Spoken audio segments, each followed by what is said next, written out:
Justement, un docteur peut en cacher un autre, un CKN également peut en cacher un autre. Docteur, justement, pour ceux qui, comme moi, baignent dans le milieu universitaire, rien que l'évocation de ce titre suffit à attester de la grandeur de la personne qui le porte. En effet, il n'est pas docteur qui veut, et docteur celui qui se sera lancé dans un périple de longues années, fait d'apprentissage, de savoir, de connaissances, mais aussi et surtout d'excellence. Il faut en faire preuve pour atteindre ce niveau, il faut en faire preuve pour atteindre ce stade, et cela va sans dire. Et pour ce que le titre de docteur laisse encore sceptique, je vous invite alors à embarquer avec moi dans la présentation de l'homme qui va prendre la parole dans quelques minutes. De l'excellence, il y en a dans le corps de ce monsieur. De l'inspiration également. Notre homme est docteur, mais il est également artiste. Il dit, je cite, « Ma création est née de mon substrat culturel et se nourrit de croisements incessants avec d'autres cultures. » Fin de citation. Admirez la définition qu'il donne de son art, et cette définition-là est déjà assez révélateur de la propension de celui-ci à aller au-delà des clos et du caractère multidimensionnel de l'homme. Il est artiste, il est artiste plasticien, il est également peintre et sculpteur. Rien que ça, vous allez me dire. Le regard décalé qu'il utilise pour accrocher les multiples thématiques qui s'offrent à lui fait le charme de son art. Homme brillant et lucide, il se moque d'être à contre-courant dans la vie, et d'ailleurs, vous me diriez que c'est l'essence même de tout artiste. Sans jamais s'ériger en donneur de leçons, notre homme aime nous ramener à la raison. Guidé par son cœur, sa bonne foi et sa finesse d'analyse, il étonne constamment avec des œuvres éclectiques, pour qui ne sauraient pas la définition du mot, c'est-à-dire des œuvres qui mélangent beaucoup de choses. Donc des œuvres un peu disparates, on va dire. Tant sur le fond, mais également sur la forme. Empreint d'amour, de lumière et de bienveillance, son art est d'autant plus magique que d'ordinaire. Et pour le décrire, une situation s'impose à moi, ce serait celle-ci. Dessinez votre destin avec détermination et vous forcerez le hasard à gommer la fatalité. Fin de citation. Docteur donc, artiste émérite ensuite, et au grand talent, il faut le souligner, on aurait pu s'en arrêter là. Oui, on aurait pu s'en arrêter là et lui remettre directement le micro, mais non. Tout ce que j'ai dit sans preuve ne vaudrait rien, vous allez me dire. Et le juriste de formation que je suis a appris des balbutiements du droit, cactori, incubit, probatio. Je prends à témoin les juristes dans la salle. Donc la preuve appartient au demandeur. Donc, tout ce qui précède, je vais vous en fournir la preuve. Et pour cela, je vous invite à embarquer avec moi dans la présentation de son CV. Il faut avouer que M. Diallo a eu énormément de mal à faire la présentation du Dr Diaraf parce que son CV est très fourni, machallah. Et donc, comme je le disais tout à l'heure, un docteur peut en cacher un autre. Et donc, ce qui est valable pour Abdel a été aussi pour moi en parcourant le CV de l'homme qui va s'apprêter à prendre la parole dans quelques minutes. 1990, notre homme est admis à l'École normale supérieure d'éducation artistique de Dakar. Et il a été major de sa promo, cela va sans dire. Je vous raccourcis un peu le CV, je ne vais pas décliner tout le parcours, sinon on en aurait pour toute la soirée, je vous l'assure. Après 1990, donc, et son admission à l'École normale supérieure d'éducation artistique de Dakar, en étant major de la promotion. En 1994, il obtient le diplôme supérieur des beaux-arts, option enseignement artistique. En 1999, maintenant, il est boursier de l'Office fédéral suisse pour la culture, pour la formation en 3e cycle. En 2004, il obtient son DEA, Master d'art plastique, à l'Université Marc Bloch de Strasbourg. Et en 2012, il reçoit la consécration suprême avec laquelle j'ai ouvert mon propos, c'est-à-dire en 2012, il obtient un doctorat en art plastique, toujours à l'Université de Strasbourg. Je pense que ça mérite quand même des applaudissements à ce niveau. Donc jusque-là, ça va bien. On sait qu'il est docteur, qu'il est un artiste émérite et au grand talent. Mais je vais encore dire que cela aurait pu ne pas suffire. Donc, toujours plus de preuves supplémentaires. Il faut savoir que l'art de notre homme a fini de percer les frontières de notre pays. Et donc la reconnaissance qui lui est due ne s'arrête pas aux frontières du Sénégal, mais vont bien au-delà. Et pour cela, nous allons explorer les distinctions qu'il compte à son actif en tant qu'artiste plasticien. Notre homme est lauréat bon, je vais finir par ça, parce qu'il me semble que c'est le plus important. Donc, notre homme est lauréat du prix de l'ambassadeur d'Argentine à la Biennale des Arts de Dakar de 1992. Déjà une première consécration au plan international. Il représente également le Sénégal à l'Expo D'où viens-tu Europart en 1996, toujours dans la logique de cette consécration-là au niveau international. Ensuite, notre homme est lauréat du prix du jury du concours d'art à la conférence mondiale du sida à Genève en 1998. Et pour finir, notre homme a reçu la suprême distinction de lauréat du prix UNESCO 2004 pour la promotion de l'art.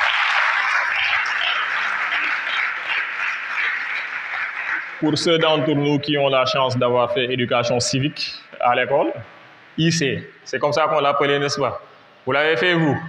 Vous avez appris les institutions mondiales et tout à travers cette matière-là. Donc dites-vous bien que celui que Big D2D a bien voulu vous offrir en modèle a été reconnu et son activité, son art a été reconnu par l'UNESCO. Et je pense que cela est une bonne référence et un bon modèle à suivre. Toujours dans le cadre de ces consécrations au plan international, il faut retenir de notre homme qu'il a été chef du département des arts et design de l'école internationale de Genève pendant 10 ans. Je pense qu'il faut en avoir de l'excellence pour occuper un poste de responsabilité en Suisse, et ce pendant une décennie. Je pense que c'est quelque chose aussi qu'il faut faire. Et cela démontre encore une fois, si le besoin en était, et pour reprendre une expression populaire du jargon, que notre homme, machallah, est un grand quelqu'un. Mais on va poursuivre sa présentation. On a parlé des connaissances, on a parlé de l'excellence, on a parlé des distinctions au plan international. Maintenant, parlons de l'homme en tant que tel. Parce qu'au-delà de tout ça, il y a l'humanité. Au-delà de tout ça, il y a les rapports humains, les rapports sociaux. Et notre homme aussi, il faut le reconnaître, est un champion dans ce domaine. L'art de docteur lui a valu bien des distinctions, les unes aussi prestigieuses que les autres, celles que je déclinais tout à l'heure. À ce niveau, je ne sais pas si l'homme se nourrit de son art, mais ce qui est sûr, c'est que l'homme est en train de nourrir son art à force de distinctions. Mais il ne s'en arrête pas là. Toujours concernant l'art, on a coutume de dire, et c'est une pensée qui est assez répandue, d'assimiler l'art à un exutoire pour celui qui s'y adonne. Mais ce qu'on oublie souvent aussi de faire remarquer, c'est que l'art peut avoir un fort impact sur le milieu, sur la communauté. Et c'est justement là que se distingue docteur après les distinctions que j'ai citées tout à l'heure. Ce citoyen du monde est passeur de savoir. Si l'on en croit Google, ce n'est pas moi qui le dis. Et si vous voulez, vous pouvez vérifier. Donc, après, je vous donnerai son nom, vous allez le googler, vous allez voir. Et oui, vous pouvez vérifier. N'a pas oublié ses racines. Donc, je disais que ce citoyen du monde est passeur de savoir. Si l'on en croit Google, n'a pas oublié ses racines. Au contraire, docteur porte très bien son nom, son titre, j'allais dire. Quoique n'étant pas médecin, il ne lésine jamais sur les moyens pour soigner les maux sociaux de la ville qui abrite ses racines. Je veux bien nommer la ville de Bargny. À travers une association, Diapolente Helping Hands, docteur n'hésite jamais à mettre la main à l'édifice, au propre comme au figuré d'ailleurs. Voici un homme qui a bien compris, et je vais emprunter la citation de Ibrahim Gueye, qu'il utilisait tantôt dans son propos, les propos de Nelson Mandela lorsqu'il disait, je cite, « L'éducation est l'arme la plus puissante pour changer le monde ». Fin de citation. Et donc, il est à mettre à l'actif de docteur et de l'association Helping Hands les réflexions, tenez-vous bien, de l'école mixte de Bargny, de l'école Darou 2, de l'école Bargny de Mindam, de l'école maternelle de Castor, et la réflexion en cours de l'école de Merville, que soulignait tout à l'heure M. Diouf. Donc, sous vos applaudissements, s'il vous plaît. Je suis presque peiné de devoir en arriver à la fin de la présentation, mais à toute chose, il y a une fin. Et donc, pour finir, je réaffirme ma fierté d'avoir eu à présenter cet homme. Et je vais dire, pour faire court, que le docteur a bien compris que, quoi que puissent être les distinctions que l'on reçoit au plan international, si l'on oublie d'où l'on vient, l'on n'est rien en quelque sorte. Donc je vous prie d'accueillir, avec vos ovations les plus nourries, le docteur Momar Seck, qui va à l'endroit des élèves, des heureux récipiendaires, mais également, je pense, eu égard au parcours, eu égard au vécu de l'homme, la leçon inaugurale, ou en tout cas le mot du jour qu'il va décliner, ne va pas seulement servir aux élèves que vous êtes, mais également à toute personne qui prendra la peine d'être attentif à son propos. Donc, sous vos applaudissements, s'il vous plaît, le docteur Momar Seck.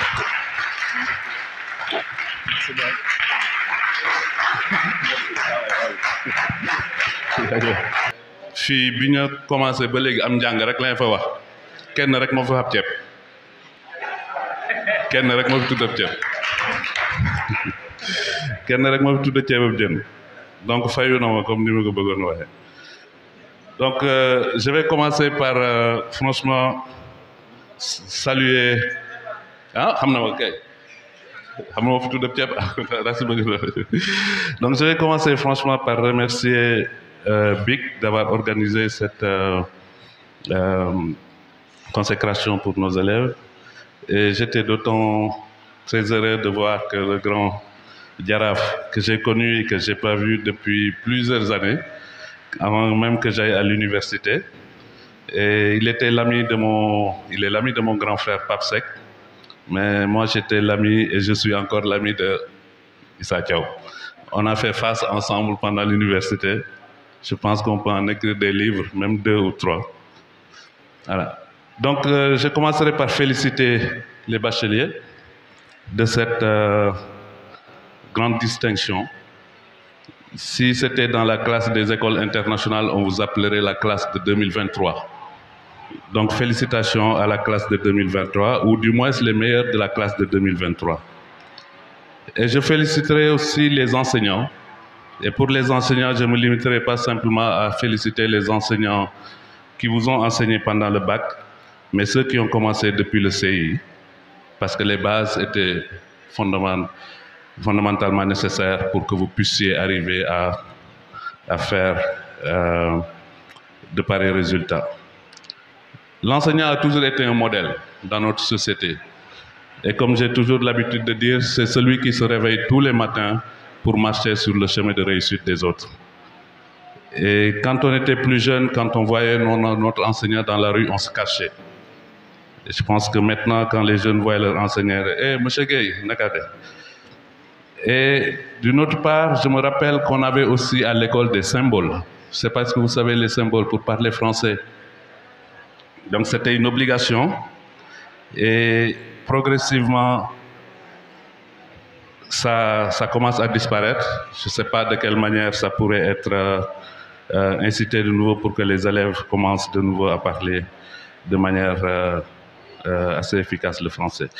Donc, pour revenir à la leçon du jour, j'aime pas trop la leçon parce que j'ai dit à Idrissa Ba, est-ce que je dois écrire? Il me dit non, non, dangay wax nonu rek, ma ne ko déedéet.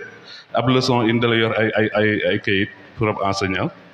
Mais ce que je vais faire, c'est juste créer le lien entre le travail artistique que je fais et l'engagement social que j'essaie de développer au niveau de Bargny. Et je commencerai par dire simplement que l'éloignement de la terre natale qui est Bargny n'est pas sans incidence sur ma propre complexion psychologique, intellectuelle et artistique.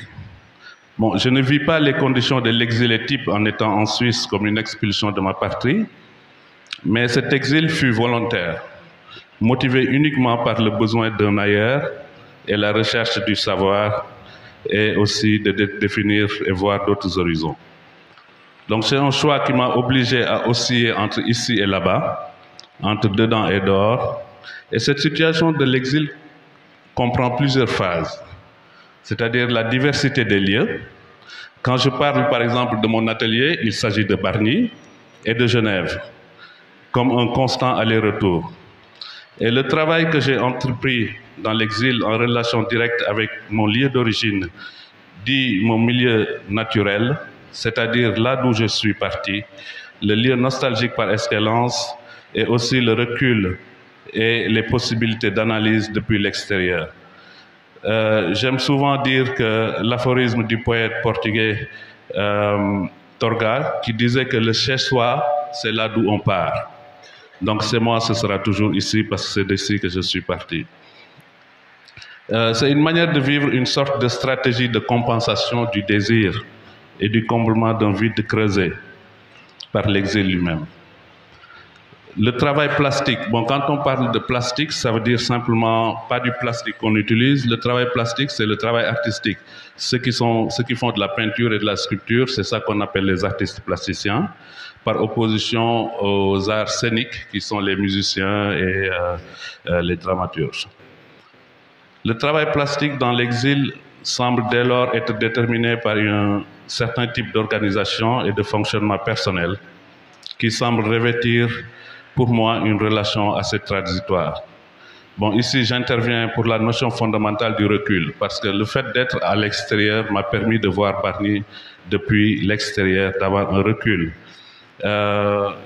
Il est parfois judicieux et nécessaire de faire un pas de côté, d'avoir une légère démarcation de nos réalités sociales pour en devenir un spectateur et en tirer des éléments qui soutiennent la création ou d'autres projets. Un conseil que je vous donne aussi, il faut parfois avoir du recul et puis réfléchir sur les situations pour déterminer de nouveaux projets. En un mot, ne pas avoir le front collé contre les vitrines de la réalité sociale afin de pouvoir étudier de front les choses. Le recul n'est pas incompatible avec l'enracinement dans la culture spécifique, c'est-à-dire dans son terroir. Donc c'est important, sans nier le fait que nous devons toujours tendre à un concept plus ou moins universel, ne pas être simplement limité dans un espace spécifique. Et pour l'universel, c'est ce que Torga qui renchérit en disant que l'universel, c'est le local sans les murs. Donc notre Bargny sans les murs qui nous permet d'évader, de revenir faire à Bargny.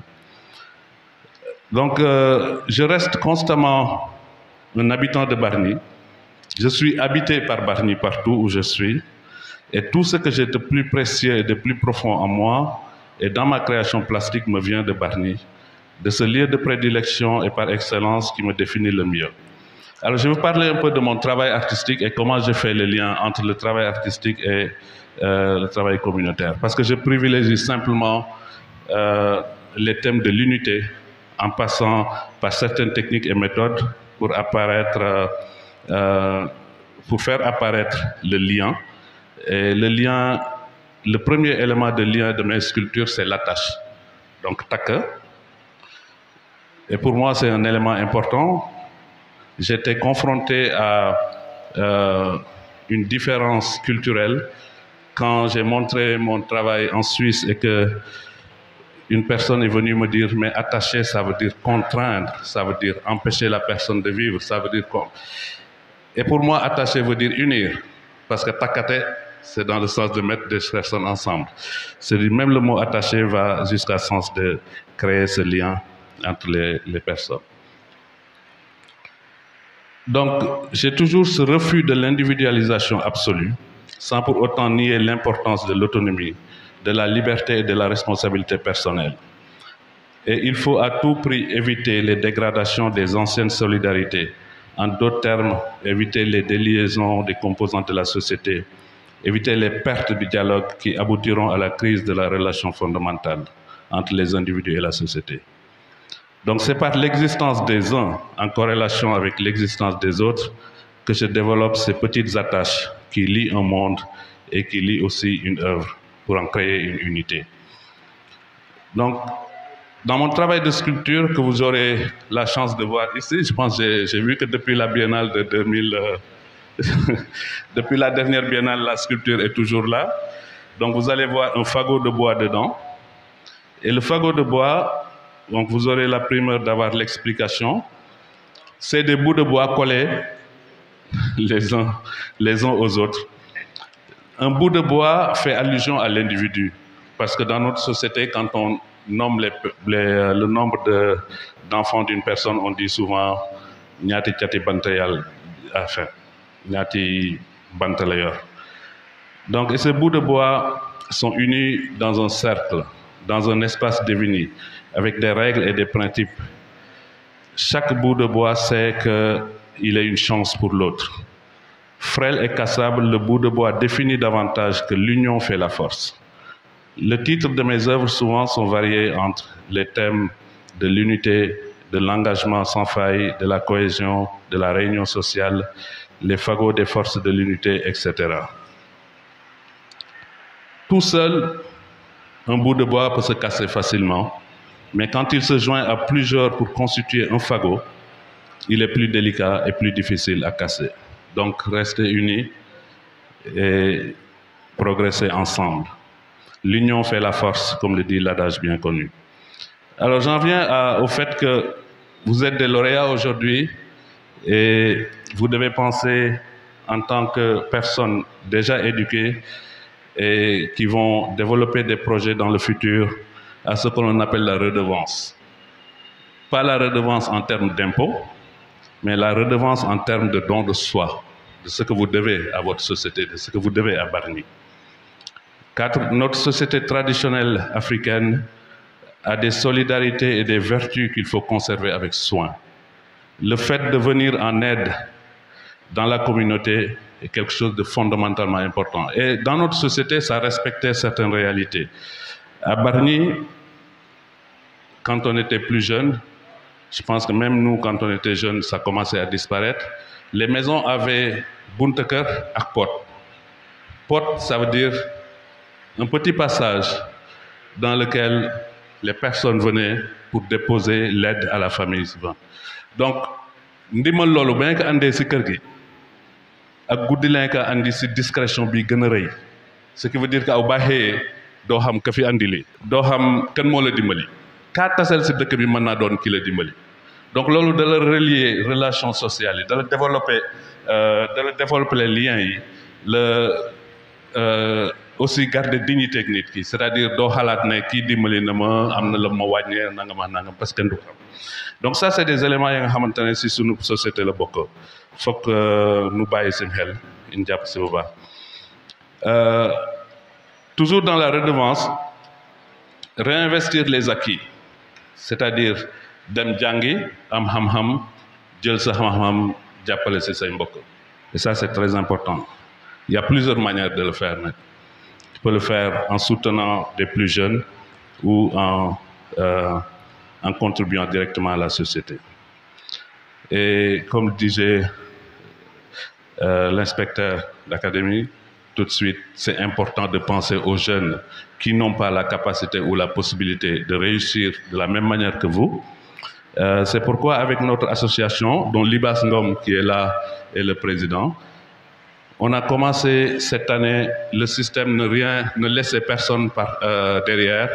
Et on commence maintenant au quartier de Djamalai pour que tous les enfants à Djamalai qui sont scolarisés puissent être capables de lire les bases, savoir de lire. Donc avec l'association, on a commencé ce projet cette année.